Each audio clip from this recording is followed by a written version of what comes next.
Hello friends. Budget आने के बाद मंत्रालयों को कैसे मिलता है पैसा, तो आज हम इस पे डिस्कस करने वाले हैं। जानिए बेहद आसान तरीके से। जो वार्षिक वित्तीय विवरण है, इसमें है कि अगले एक साल में सरकार की आय कैसे होगी, व्यय कैसे होगा, वो सारी बातें आती है बजट में।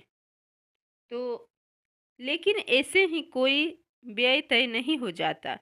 ऐसे ही तय नहीं हो जाता कि सरकार की आय कैसे होगी। सिर्फ बजट बजट तैयार करने से बात नहीं चलेगी। उसके अनुसार फिर चर्चा होती है। बजट भाषण के बाद, चर्चा होने के बाद समिति बनती है।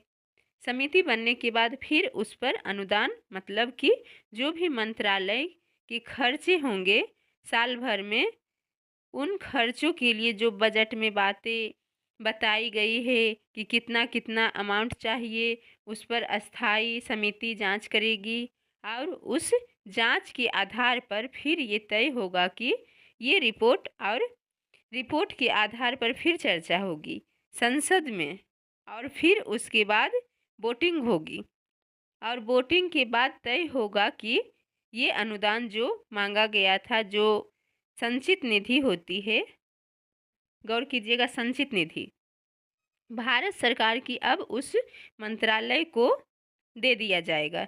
यानी कि अब जो बजट है वो वास्तविक रूप से तैयार कैसे काम कर रहा है, यानी कि खर्चे होंगे तो इसके लिए बिल पेश होते हैं। Thank you. ऐसे ही स्टडी विथ लवली पे जुड़े रहें ताकि अच्छे अच्छे कंटेंट आपको यहाँ से मिले। एंड नए हैं तो चैनल सब्सक्राइब जरूर कर लें।